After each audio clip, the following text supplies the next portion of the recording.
pides a Octavio Romero que nos mande la gráfica sobre la autosuficiencia en materia de gasolinas, o sea, de cómo lo estamos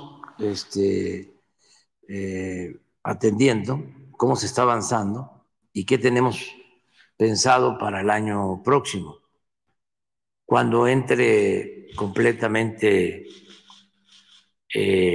Dos Bocas y las plantas toquizadoras. Miren, el cambio en Pemex, el rescate de Pemex como el rescate de la Comisión Federal de Electricidad, partió de varios criterios, ¿no? Fundamentales. Permíteme ahorita nomás. Es que es importante. Primero, acabar con la corrupción, tanto en Pemex como en la Comisión Federal de Electricidad. Una de las empresas con más corrupción, no solo en México, en el mundo, era Pemex.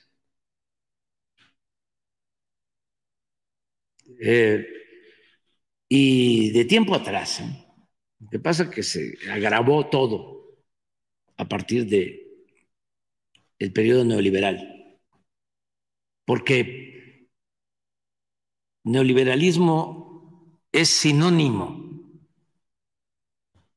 de corrupción,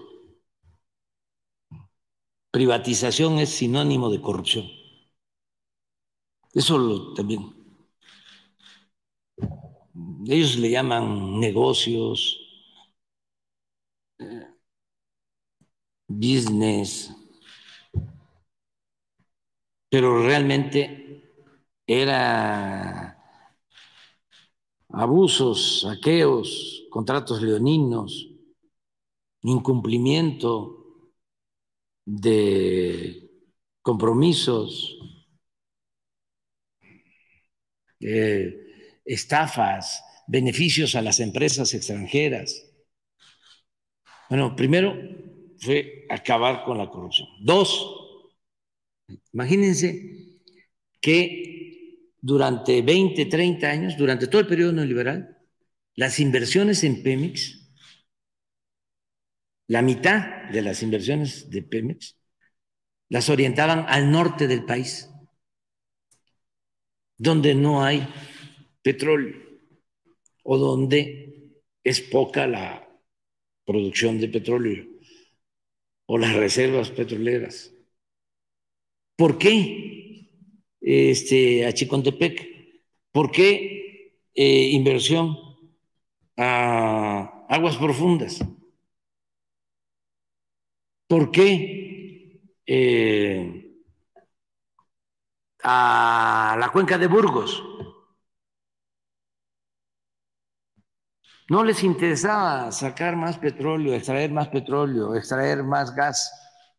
No, eran los contratos que entregaban a las empresas. Entonces eran muy buenos negocios para las petroleras y muy malos negocios para Pemex, para la hacienda pública, para la nación. Entonces, ¿qué se hizo? Dijimos, el petróleo está en tierra, en el sureste, está en aguas someras, vamos a invertir ahí, no a seguir apoyando empresas estadounidenses petroleras con contratos, o a Repsol que le dieron el contrato de la cuenca de Burgos para el gas. Entonces, se reorientó la inversión pública. Y esto nos ayudó mucho porque se descubrieron nuevos campos y estamos bajando los costos de producción. Ya estamos en $10 por barril y estaba al doble, a 20. dólares por barril. Nada más para que se tenga una idea, se vende el barril de petróleo en 65 dólares y nos cuesta extraerlo 10. Pues es bastante la utilidad. Eso fue otro criterio.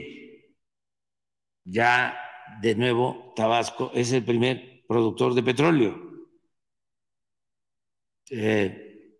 Sigue en segundo lugar Campeche, porque durante todo el periodo neoliberal agotaron el gran campo petrolero de la sonda de Campeche, Cantarell, porque lo explotaron de manera irracional,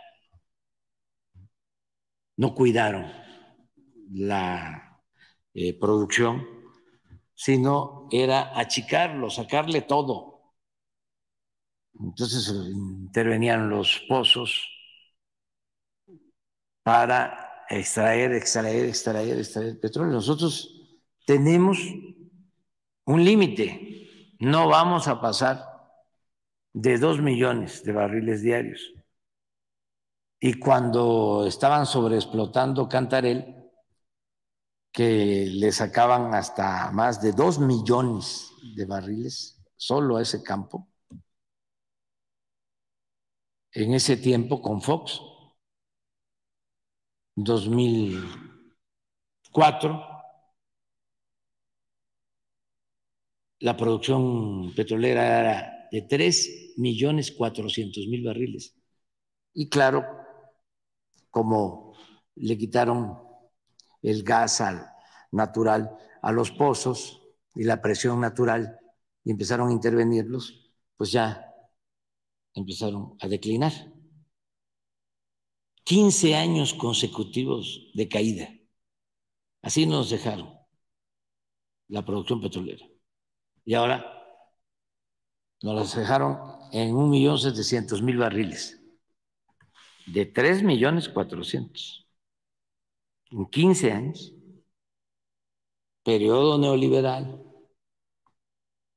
Ahora la levantamos, ya está a más de 1.900.000, pero no vamos a pasar de 2 millones, porque es lo que necesitamos. Además, tenemos que dejarle a las nuevas generaciones estos recursos.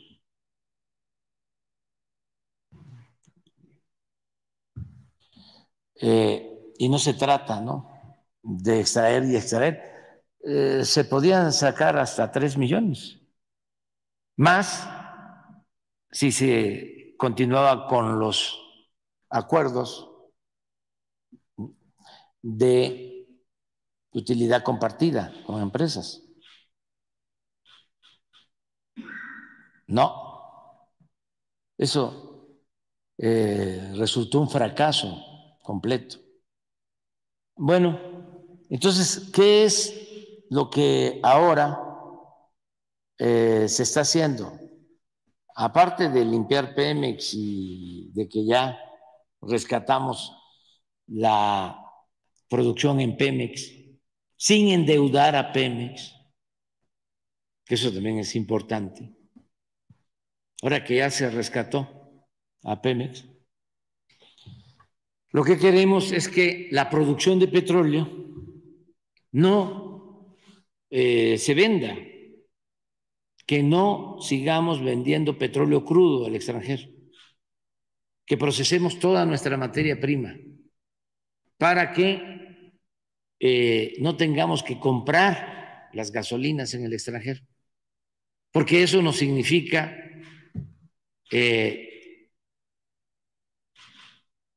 más incremento en el precio de las gasolinas, afecta a los consumidores, pero también si procesamos aquí la materia prima, hay empleo, hay trabajo y somos más independientes. ¿Cuánto aguantaría un gobierno de México si deciden las potencias no venderle petróleo? o mejor dicho, no venderle gasolinas. ¿Cuánto aguanta el gobierno? Si no tenemos gasolina. Cuando mucho un mes. Lo tumban. Nosotros tenemos, para seguir siendo un país independiente y soberano, libre, tenemos que ir a la autosuficiencia energética, igual que a la autosuficiencia alimentaria. Eso también hacia adelante, para que no nos involucremos en los conflictos de las grandes potencias, de las hegemonías. Bueno, entonces el nuevo plan de negocios, vamos a decir, negocio público, no privado, consiste en esto. En vez de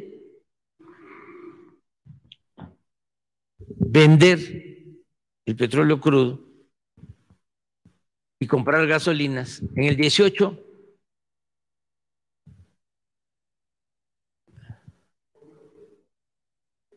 sí, esto es lo que se producía en las de la gasolina que consumimos.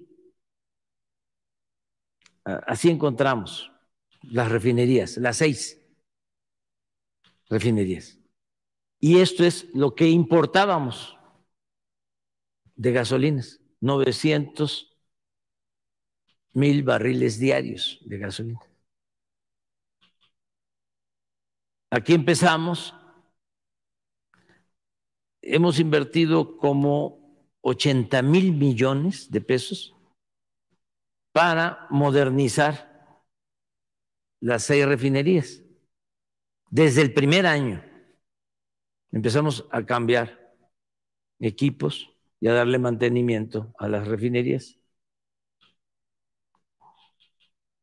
En el 19, la importación 900.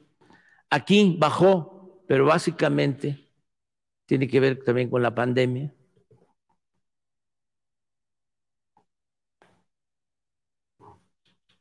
Este es 21, subió 3.79. Son combustibles. 22 ya subieron, las 6 ya se empiezan a ver resultados.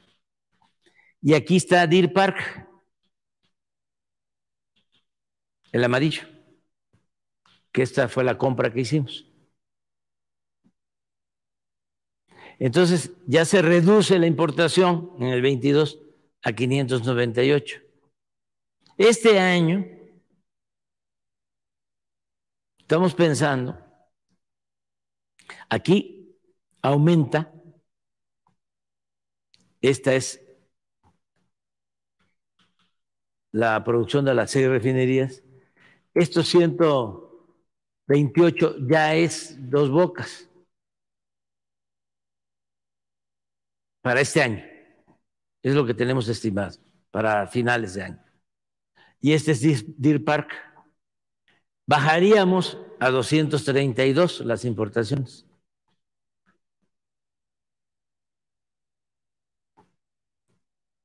No son tamales de chipilín, pero en esto vamos, en esto vamos.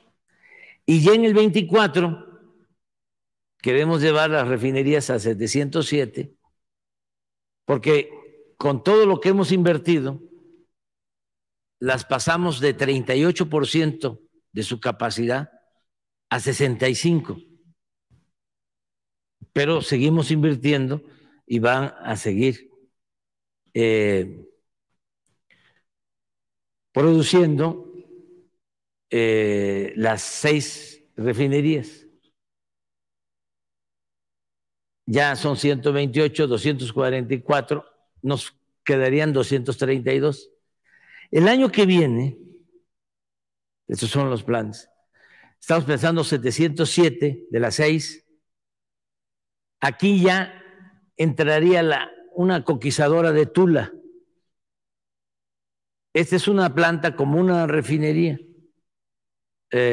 Lo que procesa es combustóleo, que lo tenemos que vender más barato, pero además el combustóleo es contaminante. Entonces, con esta planta conquistadora de Tula, este combustóleo se convierte en gasolinas.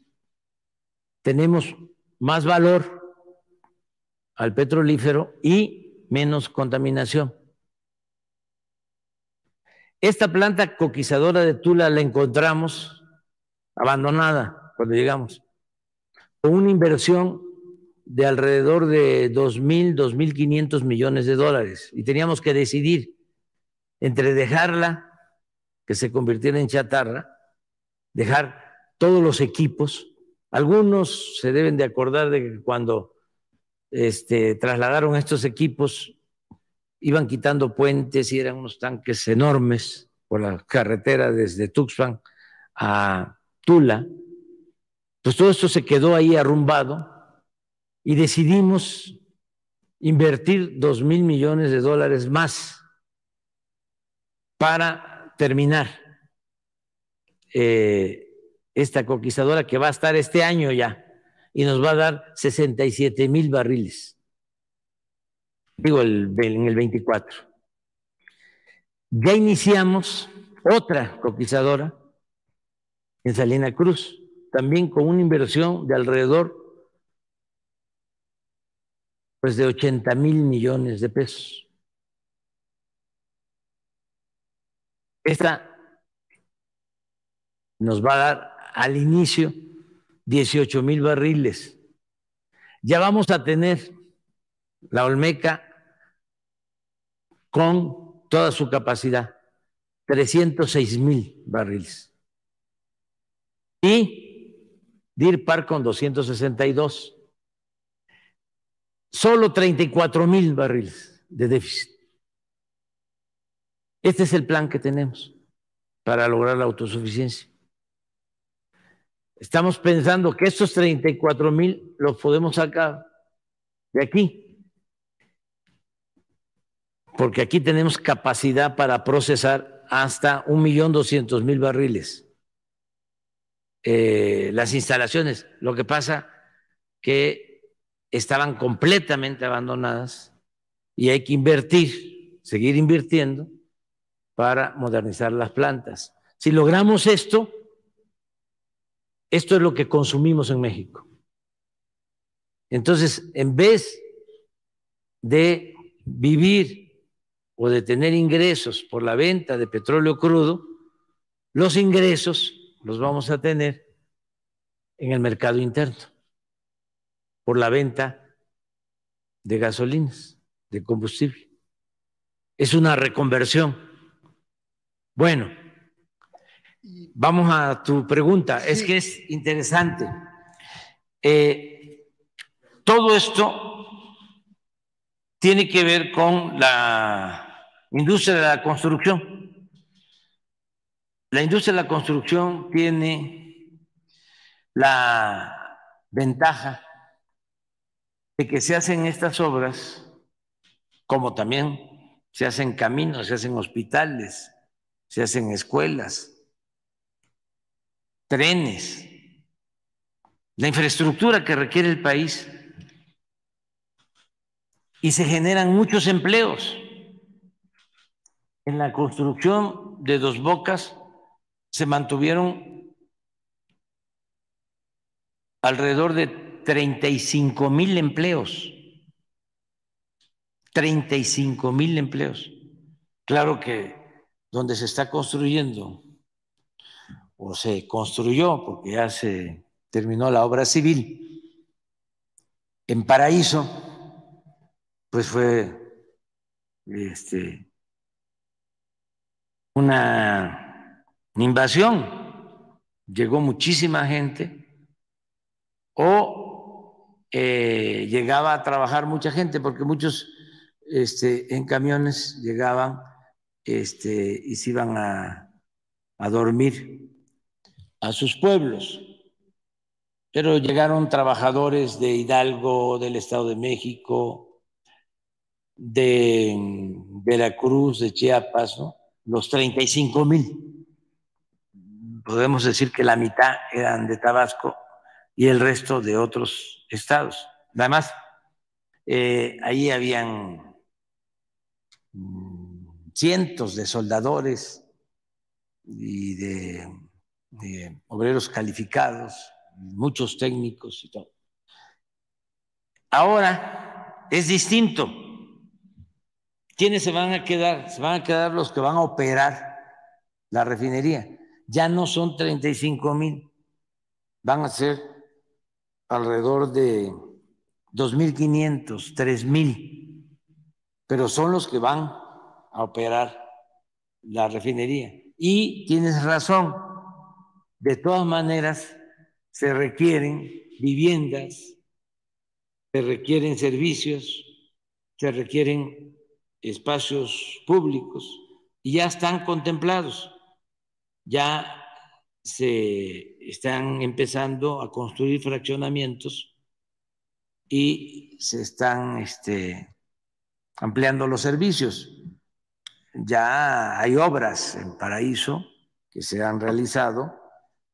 Tenemos, por ejemplo, que resolver todo el abasto de agua, pues no solo para las colonias petroleras o para quienes van a estar trabajando, viviendo con sus familias en la refinería, sino para toda la población.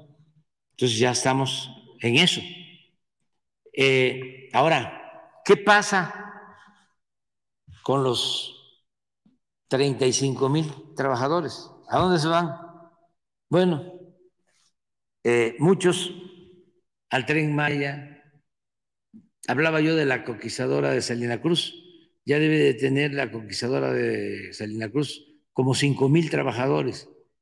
La conquistadora de Tula deben de estar laborando también como 5,000.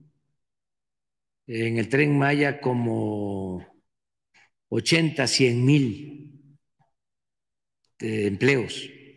No se consiguen ya trabajadores, obreros calificados, fierreros, soldadores, por todo esto. ¿Qué recomiendo yo hacia adelante a quienes van a gobernar, a quienes les voy a entregar la estafeta? Que piensen en no dejar de invertir, que no se abandone como sucedía en la época neoliberal o neoporfirista, la inversión pública, que es importantísima la inversión pública. Y que imaginen, es un símil, que es como montar una bicicleta, que no hay que dejar de pedalear para no pararnos. Entonces, si se tienen estas obras, hay proyectos que van a requerir ampliarse en el sureste, en el centro. Por ejemplo, hay que seguir construyendo más trenes. El tren hacia el centro, hacia el norte del país, el tren de pasajeros. Se tiene que desarrollar el plan, ayer hablábamos de eso, Sonora,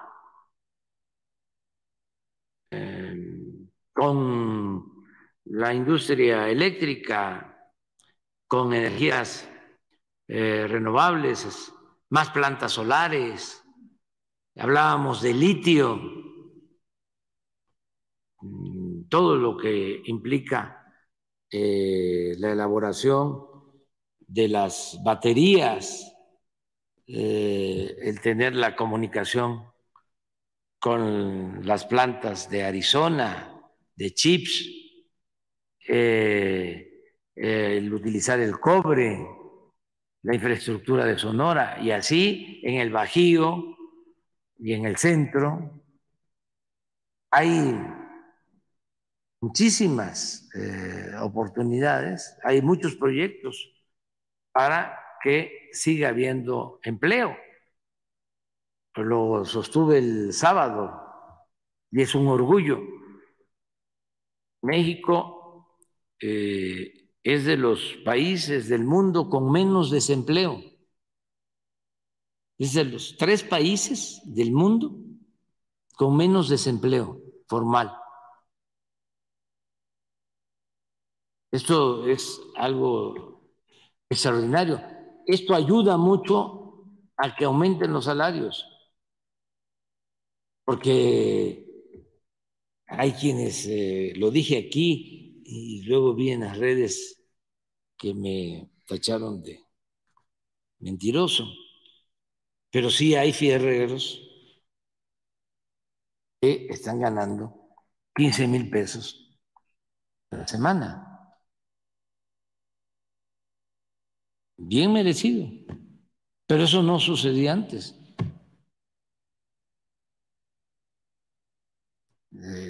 Entonces, sí se requiere seguir adelante y desde luego ir eh,